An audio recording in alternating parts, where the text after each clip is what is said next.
Real families, real farms, real food. Welcome to Arizona Agriculture Connection with Maricopa County Farm Bureau. My name is Nicole Clements, Executive Director, and I'll be your host. Maricopa County Farm Bureau is the voice of agriculture in a community that thrives on the dichotomy of urban and rural agriculture operations. This podcast is a home for farmers, ranchers, food lovers, prospective agriculturalists, and those looking to connect the food on their plate with the farm that it came from. As we take an inside look at agriculture in Arizona, we will delve into topics like ag technology, policy, food preparation, and everything in between. You can find us on your favorite podcast platform with new episodes every Wednesday. Arizona Agriculture Connection is hosted by Maricopa County Farm Bureau and sponsored by Paloma Ready Mix and Materials, a proud supporter of agriculture and our communities. Be sure to subscribe and share your favorite episodes with your friends. For more interactions, follow us on social media, Facebook, Instagram, and LinkedIn at Maricopa County FB. Now let's discover some Arizona agriculture. Welcome back to another episode of Arizona Agriculture Connection. This week we have Ms. Shawn Wood, who is an amazing person that I have been able to be acquainted with through my time in Arizona. She is currently the Arizona State Farm Bureau Women's Leadership Committee Chair, as well as sitting on the board for the State of Arizona Farm Bureau. And welcome to the show. Thank you, Nicole, and thank you for having me. Fantastic. We're so glad you're here. We're going to kick it off today talking a little bit about women in agriculture. And as one myself, I find that surrounding myself with influential and women in agriculture who are just really poised in their leadership. Very glad to get to know you over the past few years. So I'm excited for you to share a little bit about that. And why don't you kick it off with a little bit about your background and your story, growing up as a woman in agriculture. Yeah, well, thank you, Nicole. And I'm flattered. I don't know if I fit that category, but I appreciate the kind words. So yeah, I'll start out, just share a little bit. So I am third generation, grew up out here in Buckeye. And here on our farm, my grandparents' farm, just typical childhood, like really great childhood here on our farm, raising animals in 4-H and involved in FFA. Spent most of my childhood through junior high and high school. We're a chopping crew, so I was chopped cotton for 6 years with a couple of my best friends, and then moved on to we were the baler babes. We were the hay baling crew around. And I just have to say, our boss, Sam Molitor, said we were the best baling crew he's ever had. So I think we'll continue to wear that hat. But when I grew up around agriculture, our family also has a house moving business. So very diversified. I'm at a feed store in Cottonwood. So I kind of grew up in that entrepreneurship, but also just agriculture community, and loved it. But I wanted to do something different. Like a lot of, I think, farm kids, maybe you want to get off the farm and explore the world. So I wanted to be a commercial pilot. So I went to school to be a commercial pilot over at the time at ASU East and got my pilot's license, started working on my commercial. And I realized that maybe I wanted to explore more of like the entrepreneurial side. I missed my agriculture roots. I kind of started coming back to them, and the ag business program was there. So I switched over to agribusiness and got my degree in agribusiness. Farm Credit had an internship. I was able to intern with some really incredible people there, and they offered me a job to be an ag appraiser. I had graduated a year early, so at that point I was thinking, well, a job's a job, and I'm happy to have it. So sure, I'll be an ag appraiser. I don't know what that is, but I'll figure it out. Lo and behold, it worked out pretty well because I'm a pretty analytical mind. And what it provided was 4 years of kind of working around the state, working with a lot of agriculture families, farms, ranches, dairies, and working underneath some really incredible people there at Farm Credit. And then started my own family. We moved back to Buckeye, and then I moved over to Headquarters West. And so I was there for 10 years with, again, just incredibly seasoned individuals. Learned the ropes there through brokerage and appraisal, consulting, and had just this really cool experience of working all over the state. What I realized is I really started to learn that the ag industry, it's unique and it's special. It's built on families and legacy of families, and hardworking, or 40 hours a week really isn't even in the vocab. And then in addition to that, what we were working with was just a number of complicated ag aspects that come with real estate, and that's the water, the soil, the operations, the economy. And that was just something I really enjoyed. So pursued that. My husband and I had 3 kids and moved back to Buckeye, and we started farming. My husband farmed some with his dad, and luckily was able to kind of move back to the farm and run our real estate business. We still work all over the state, work with agriculture families. So it's a lot of fun. We've probably been on, I bet, 95% of the dairies in this state. And I like to say we get to see every nook and cranny of the state through whether it's the appraisals we're doing or the real estate that we're working on, and work with really incredible people. So that's a little bit of my ag story. You know, as my kids have kind of grown up, we've then got back involved with 4-H and 4-H leader, and we have a couple of little cattle that we raise and farm some grass and alfalfa. So yeah, that's my ag story, I suppose. I love it. I think one thing, maybe kind of kicking it back to a couple weeks ago, we had an episode on careers in agriculture and just kind of understanding it's usually not linear. And I think a lot of people share that same sentiment of, I want to do something in ag, but I don't know what, and I don't know how to go about it. And it's just kind of saying yes to these opportunities and see where it takes you.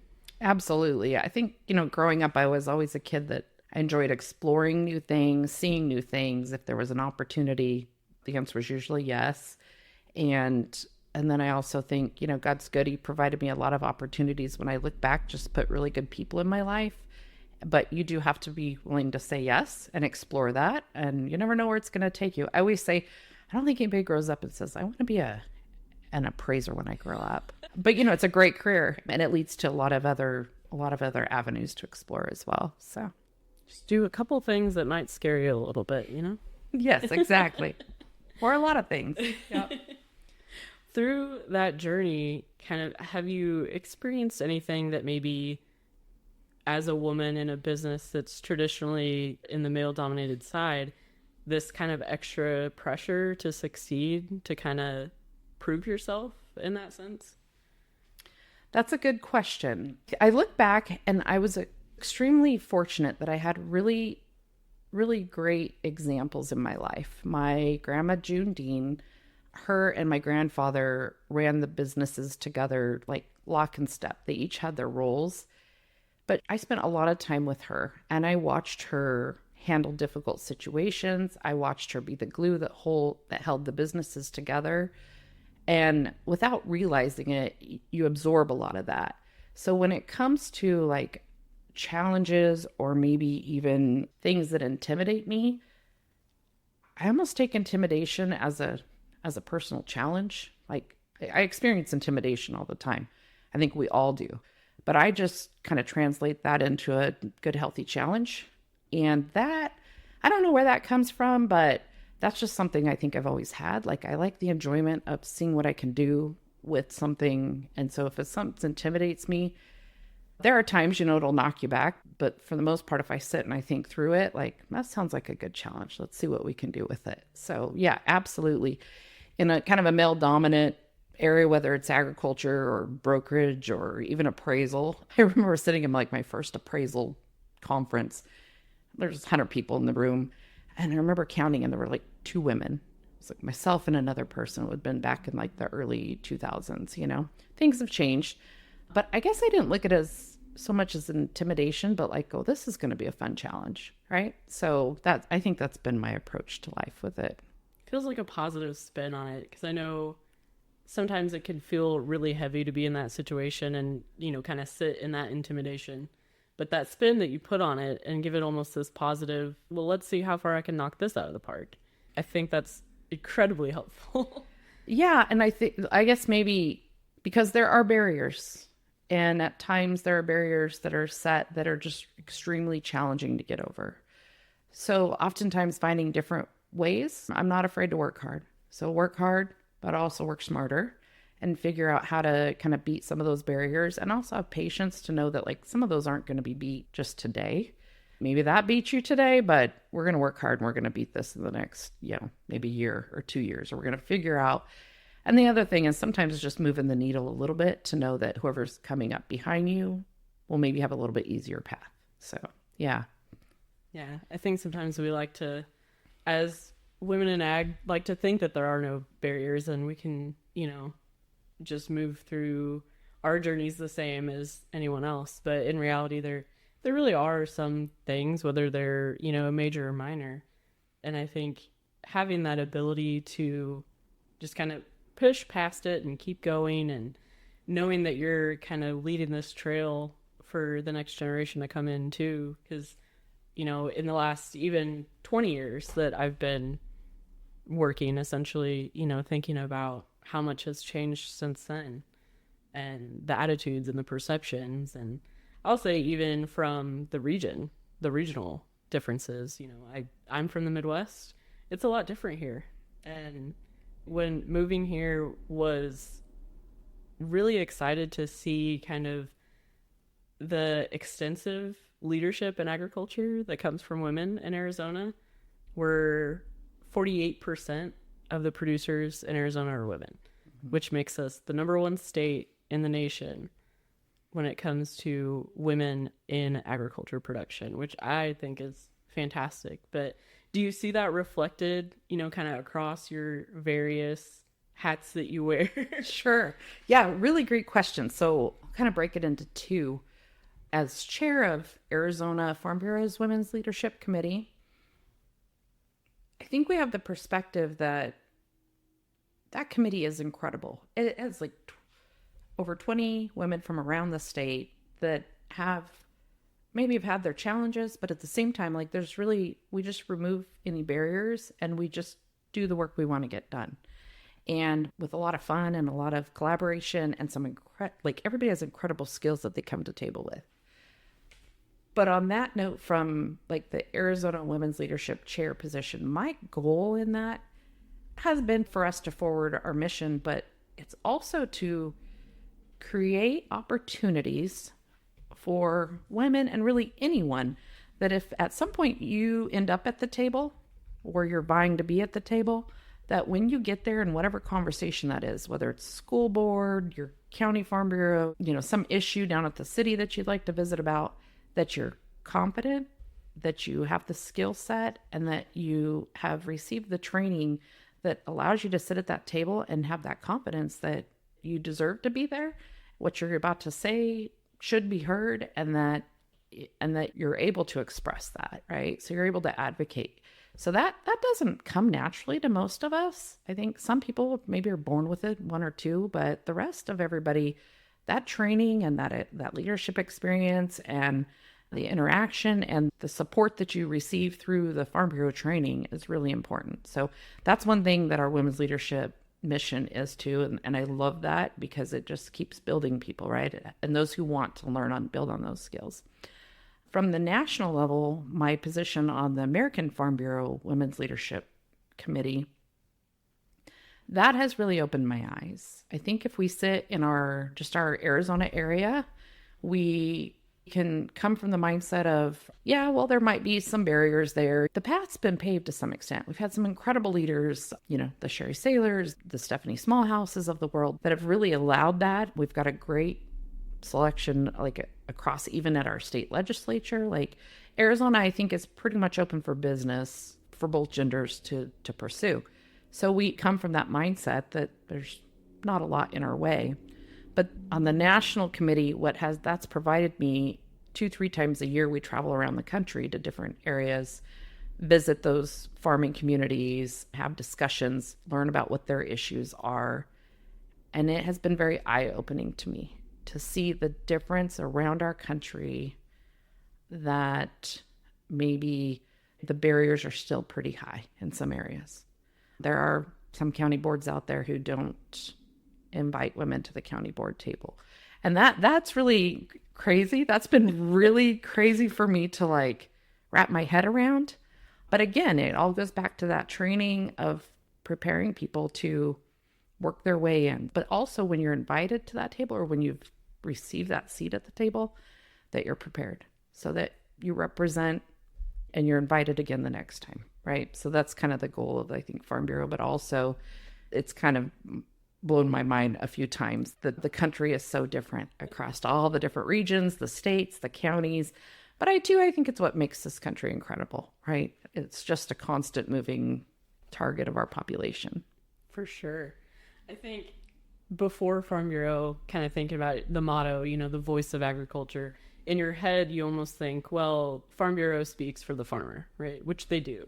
But I think what's missing from that context is the tools that they give the farmer themselves to grow and utilize their voice, which, I didn't really think about it before, but it was a great opportunity for anybody to kind of get the knowledge and the confidence to speak up about issues on their farm or around them in their community. And I mean, that just makes for stronger communities in the long run. So it absolutely does. I grew up with a grandma who would say to me if I'd be irritated at something or have an issue that was driving me crazy. And so she was a person I would talk to, and she'd listen and she'd say, well, Shawn, if not you, then who? Who's going to speak up? And, I think those things of people pouring into you, but also I reflect on that a lot. There's rights and wrongs and there's goods and bads, but there's also a time where if not you, then who? And so many times in agriculture, and I know even in our family, they're like, oh, somebody else has got that. Somebody else has had. But do they really? So I think the other thing I want to share about Farm Bureau is like in my 20s, if somebody said, well, why should I pay my Farm Bureau membership? I'm going to be honest, in my 20s, I was like, yeah, I don't really know. Like maybe just, But today I'm an absolute advocate for the value of Farm Bureau. And I think it's because through my journey, seeing what can be done and knowing that what your membership pays for, it really gives you that voice. So when you're working, they're out there working for you. Chad and everybody at the state office, you and our county office, those issues, somebody's keeping an eye on them for you. Somebody's down there advocating for you. But in addition to that, my travels to DC, when I have been at that national level, sitting in the DC office and meeting the lobbyists, the quality, the economists, and what they're working on for us down there, like hands down, this organization has the farmers and the ranchers' backs. They have the contacts. I mean, I've also said, and while I would never pull this card, we're literally 2 calls away from the president if we need to be, right? Zippy in his role, President Duvall in his role, has the Department of Ag. They visit weekly, and he can get a meeting in front of Trump if he needed to, right? So it's just really incredible to think that we're out here doing our work, and if something tremendous were to happen or something, we have that lifeline, that link. That's worth your membership all day long. So, and more. So, but don't tell them that. We don't want to raise the fees, but yes. So. Absolutely. Well, I love the wise words from Grandma June. Also, June Dean is just such a great name. Oh, thank you. But are there any other women that you have kind of taken a lot from or maybe been inspired by throughout your journey? Sure. I take inspiration from just about everyone that I work with. And I don't know if I share that often enough, but I wear many hats. And there are many days I look and I think, am I doing this well? Am I the best person to be doing this? And I think those are good questions to always ask yourself. And then if it's time for someone else to be doing this, because they're going to do a better job, it's time to take your hat off and hand it off to the next person. But as I wear my hats from at the national to maybe state board, women's leadership chair, my Grease for Each Leader hat, 130, 40 kids now in that club, and then, the other committees and different things that I might sit on. How do you do that, like Shawn? And it's because I am fortunate enough to have surrounded myself with really, really incredible people. So like here in my office, and running a business too, and trying to make sure we get the bills paid and providing a good lifestyle for those people who are employed here. But I'll tell you, every single one of the people here in my office are far better in so many ways than I am. And I learn from their leadership, right? I learned from them. And I would say with like our state women's leadership chair, same way. I admire every single one of the women that we work with on that committee, you as well, because I learned so much from each of you. Everybody has a different type of leadership style. Everybody has something great, many great things they bring to the table. And so I think in general, I try to surround myself by people that I can just learn from, right? And then that has really played out well. I believe. And it also makes life a lot more fun. You know, you're not always everybody's cup of tea, but if you're kind of around people that have the same mission and goals, and you see the good in the people that you're around, you really, like, good things come from that. I really feel like, and I'm a, you know, like, I really feel like God blesses those situations, and you can feel it. It just is great. So, and there are times it's not great and things have to change, and that's okay too. So in addition to that, I am an avid, I like to read a lot of books. I like to listen to a lot of Audible. I'm on the road a lot. So I like my economics. I like exploring new ideas. You know, I kind of try to grab some things out of that. I was super blessed to have just wonderful parents. I still do. My dad and mom raised me in such a way that we went through the turmoils of the 80s. I was a kid. I had really no clue how bad it was. I just remember my mom one year saying, okay, as we were going to get our school clothes, I remember her saying, we were going to Payless, you need to consider you may only get one pair of shoes this year. So when you pick your shoes, just pick wisely. I look back at that time and I think, I didn't feel like we were missing anything. I didn't feel shafted. I just felt like that was just something my mom. So I picked the kids because you could throw them in the washer, right? And wash them up because I like my things to be clean. But so it's like those experiences in life. But so I share that only because my mom and dad raised me in such a way that no matter what I wanted to do, my dad would always say, well, we can figure it out. You want to be a commercial pilot? We did not have the financial means to send me to pilot school, but guess what? I found a way, right? And so they never put any restrictions on my crazy ideas. It was always just full support. So when I look back at the leadership of and people I've admired or that have paved the path, like obviously Grandma Dean, my parents, and there have been so many people along the way. Sam Molitor gave me our first job, worked us for 8 summers, right? Kept us out of trouble. We were nerds out there chopping cotton and baling hay. And then just a number of people that I've worked underneath. And I want to say I'm pretty fortunate because I've not worked underneath anyone who I've ever felt like because I was a woman, I couldn't do this. So just very fortunate too. And again, that's maybe just a regional thing. Charlie Havranek, Connie Englehorn, some of those people I've worked under, really great, you know. Sherry Saylor, she's mentored me in this like national leadership. Obviously, she served like a tremendous amount of years. That's, in her words, too many, but just incredible. And so you see people that are like giving of their time. And so in times when you're like, oh, am I doing the right thing? Like you can learn from those people as well. So, yeah. Speaking of all of the hats that you're wearing, you know, we're talking about all of these different experiences that you've had or are currently. So, you know, you're on the National Women's Leadership Board, the state board, the Women's Leadership Chair at the state level. You're on our county board. You run your own business and your mom and her wife. And how do you keep it all together and juggle all of these different hats? Because at this point, I've lost count. Yeah, me too. I try to keep a meter on my involvement, a personal reflection meter of, am I doing the job well? And if I'm not doing the job well, it's time to consider stepping aside for someone else that can do the job well. So sometimes, though, that means kind of stepping aside and prioritizing what gets the most attention. Do I do that well all the time? I don't know about that. But what I do every morning is I get up and I say, I'm going to do my best. And sometimes I fall short, but I really gave it my best. So that's number one. I think it's attitude, just getting up in the morning. Number two, that whole thing of surrounding yourself by really good people and building good teams is truly the only way that I'm able to wear the hats. Like, honestly, when it comes to the AFBF involvement, when I'm traveling, like with the travels around the country, the office here, they're just incredible people. So they make the phone calls happen. They do the follow-up. I can text them. They'll get something done in less than 5 minutes. We've got a full staff here, and I'm just super blessed.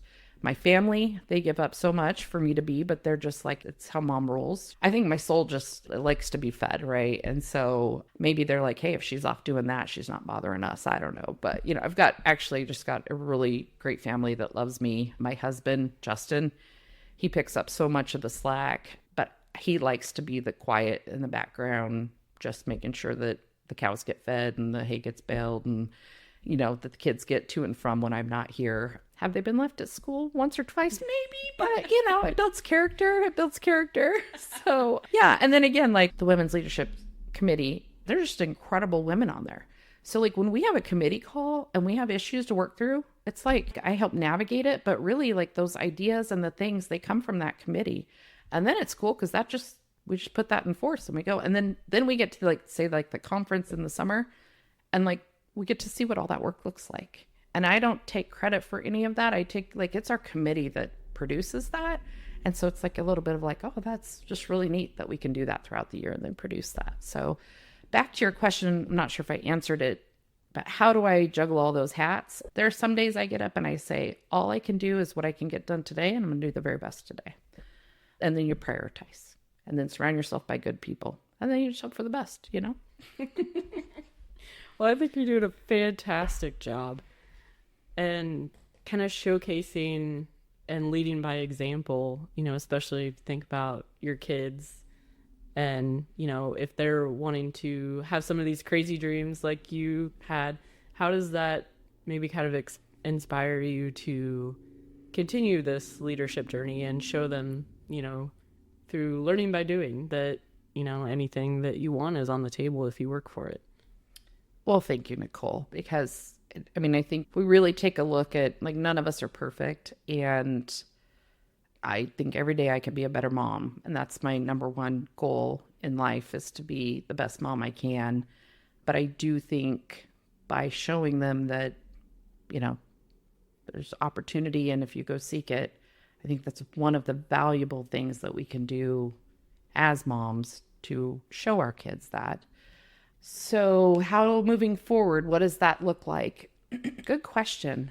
I'm a person of faith and I lead my life in a way that I really believe God's got it. He puts opportunities in front of you and it's your decision to pick up those opportunities and run with it. Or it's your decision to decide, I'm not sure this is the right opportunity for me. I'm going to wait. And so even with our business, we've grown from myself and what used to be my babysitter who moved into kind of working in the office.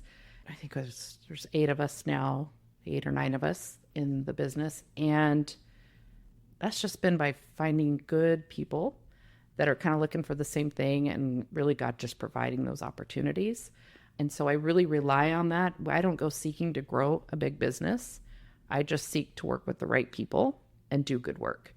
And so I think the same thing in the future of leadership opportunities, right? So when I was in my 20s, I was like, well, if I grow up to be the governor someday, that's okay. If God provides me that opportunity, we'll pursue that, right? So that's been my perspective. I'm not gunning for a governor position. I quite honestly, I'll need a lot more training and consideration, right? That would have to be some huge doors that open. But anything between here and there, those are just opportunities when they arise. If I feel like that is a really good place for me to serve, then I'm open to it, right? The other extremely important thing with that, though, is I always want to leave a position with someone who's coming into that position that's far better than I am.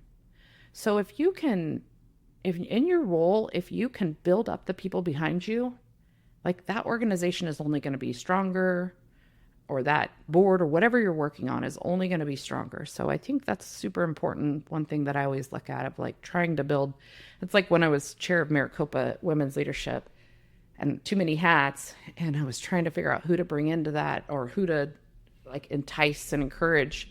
And I came across Amber, and Amber's done incredible things. Amber is the chair now for Maricopa. And with her and you guys, and like, I started building a few little things like the speech contest and the little ag social, but like those were little. You guys blew them out of the water. And like, it makes my heart so happy to sit and go watch the speech contest and think, this is cool. Like, it's far beyond what I could have done with it. And that's what you want. You want somebody to come up behind you and just take the reins and go with it with like that additional energy and insight and make it your own. That's the other thing. I don't take ownership of really what I do. Make it your own. Run with it. So those are, I guess, my words of advice. And maybe I have no idea what the future is going to hold, but I'm open to it.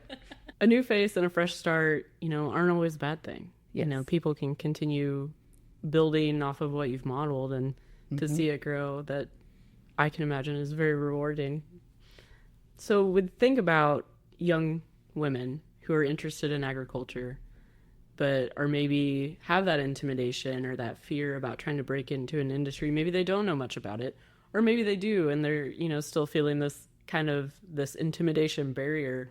What advice would you have for the young women who are passionate and want to pursue a career, or, maybe a side project or just an advocacy journey in agriculture? Yeah, I think I would share, this is what I tell my kids, and then I consider my 4-H kids my kids too, but probably the most valuable thing that you can do is seek opportunities and then say yes. But if you're sitting in a place where you're like, I have not come across opportunities, how would I do that? Start building relationships and work towards relationships that are meaningful. So there are transactional relationships where, and you've probably experienced those before, somebody's getting to know you to use you for what you know. There's a place and a time for them, and a lot of people operate in that place. Then there's relationships that are like solid relationships where you get to know someone, right? And then, yes, maybe I'm going to do something for you, you're going to do something for me, but I want to do it in your best interest, not just because it's the best thing for me. I want to do it because it's the best thing for you. And I think that's something that gets lost sometimes, especially in the younger group, where you're like, build relationships. And they're like, oh, hi, Mrs. Wood. Great. But there's a skill set that comes with that. You get to know a little bit more about their life, or they, and so if they were to walk in the door and say, I'm looking for, I need to talk to a senator to interview him for some paper I'm writing. With that relationship, I could call you and say, hey, Nicole, I've got this 12-year-old needs to write a relationship, So relationships are super important. And I would say that's how you get involved and how you can start to learn more, right? And then be super inquisitive. Whatever it is you're interested in. If you're interested in cattle or goats or beekeeping or how flowers are grown or fertilizer or soils or leadership or policy, be inquisitive. Continue those thought processes and just talk to people that you can, get a hold of, and obviously respecting their time, because then you start to learn the community, right? You start to get to know people, and not just know people and what they can do for me, but you get to know people and what they're doing. One of my favorite things to do is if somebody comes out here to talk to me, whether it's through Farm Bureau or something, is to drive them around our farm. And I've learned this over time, and I think it probably goes to my appraisal standpoint. You learn so much from people when they can share with you about their life. And when somebody drives you around their farm or their ranch, or even you're just sitting over the tailgate kind of visiting about their property, maybe where the fence lines are at and their waters, the stories start to come up, or they recall something that, that's where Grandpa wrecked his truck that one time, or where we pulled that tractor out. We're all humans, right? We're trying to live on this earth together cohesively. Hopefully we can provide food and fiber to people and have them respect that. And so I think, as far as I'm gone off on a whole rabbit trail here, Nicole, but a little bit more passionate area probably for me. But for the young people coming into that, that's what I would say. Try and find genuineness in your relationship building, and the rest will come into play. It absolutely will. I would promise you that would be the case. The other thing is to find a mentor too. There are a few times I look back and I wish I had a few people in mind that I was like, oh, I wish I would have just picked up the phone call and been like, would you mind mentoring me for the next year? Just just help me learn from you. Because there were kind of incredible people that were paving the paths. And I thought, oh, that's really cool what they're doing. And I didn't pick up the phone to call, and I wish I would have. So I was like, just don't be afraid to ask. All they can say is no, and then you could find someone else, right? So yeah, just don't be afraid. Just go do it. So no fear. No fear. Yeah. Well, we mentioned it, or you mentioned it briefly earlier, but I wanted to talk a little bit about the Summer Leadership Conference. So as your role as State Women's Leadership Chair and this huge and wonderful group of women putting on the Summer Leadership Conference, which is open to anyone, and maybe you could speak a little bit about the agenda and, the plans that are in store for that. Because I think it's such a great opportunity for the people in Arizona in agriculture to come together. You can brush up on that networking. You can meet so many new people, build some of those relationships and contacts. And I think, that's one thing that I've enjoyed from the conference is the ability to meet new people and then pick up the phone and call them when I have a question. And, that's an invaluable resource. So if we could share a little bit about that and kind of how we can find it. We'll put the link to the registration. It is on our website, maricopacountyfb.org. Ooh, I'm so glad you asked, Nicole. This is like the best hidden secret of like the Arizona ag industry, because it isn't, because last year we had 150 people attend, but it kind of is, right? So the Arizona Farm Bureau Women's Leadership Committee works on this conference all year long in programming. But in addition to the Women's Leadership Committee, we have about 10 industry organizations that also sit on the committee that help plan. So it's a very collaborative planning process. This year, we are excited because the event will be held at Little America in Flagstaff and Northern Arizona. Who doesn't love that in Arizona time, right? And I'm super excited because it's been a long requested that we move the conference up north. And usually what we'll do is the conference will stay in the same place for 2 years, and then we'll move it around the state so that we kind of can hit different demographics or people that can make it. So this year, please consider joining us in Northern Arizona. It'll be held at the Little America in Flagstaff. In addition to that, so we have some exciting things to share. In addition to that, it will be Wednesday and Thursday. So it'll be July 9th and 10th. So the July 9th on the Wednesday is the pre-conference. And this part, you don't want to miss this. And as soon as this hits, hop on and make sure you register for the event. So we have chartered a private car on the Grand Canyon Railway that goes from Williams up to the Grand Canyon on that Wednesday. So it's a separate fee. It's $50 if you register before May 15th. There's only 88 seats. We will take a backup list because we can possibly add another car if we get enough folks on there. But on that car, on the ride up there, so you'll be hanging out with 88 of your closest Arizona Aggie friends. We may have a few kind of dignitaries aboard with us. So we're waiting to kind of see what those are and who those might be and to announce that.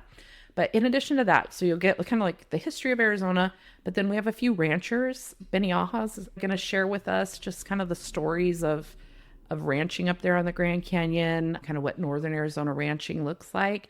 It's just going to be a really cool and unique trip. This is the first time we've done this, and we're looking forward to it. It'll be really exciting. You'll have some time at the Grand Canyon, come back on the train on the way home, land back at Williams, and then head back over to Flagstaff to the Little America, where that evening will be a social hour.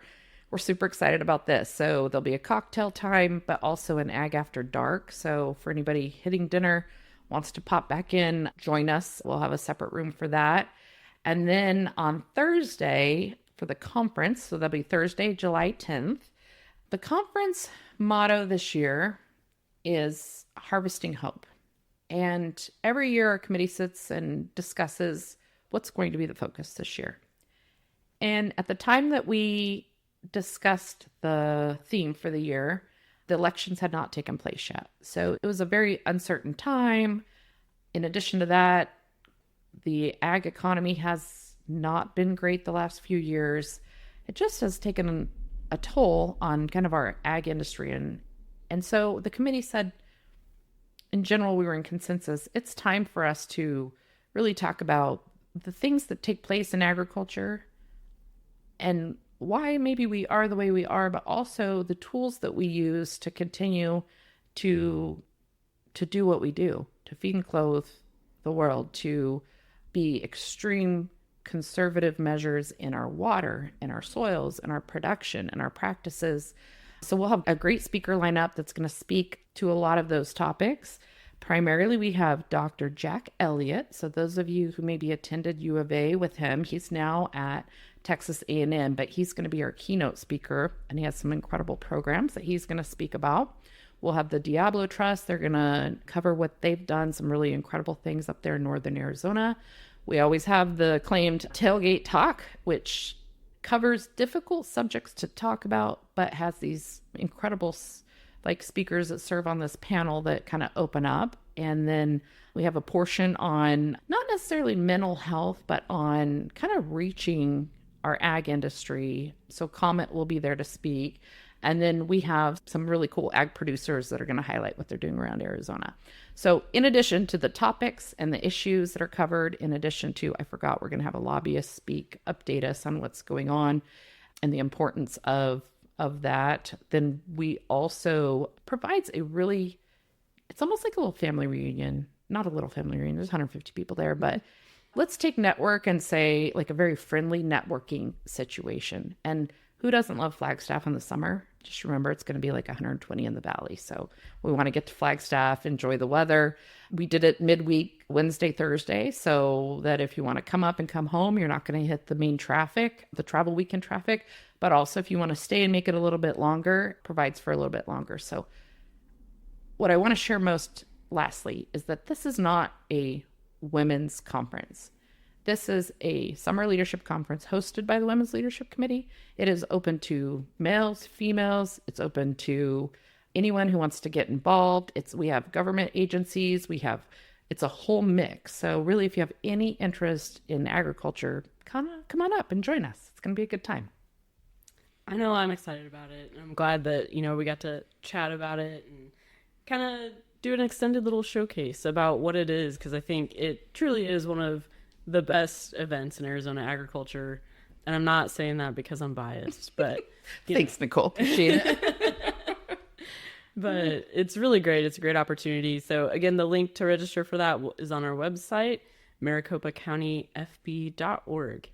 On that note, kind of wrapping it up here, do you have any last words, solid advice for anyone in agriculture looking to break into the industry, or just anything from a leadership perspective?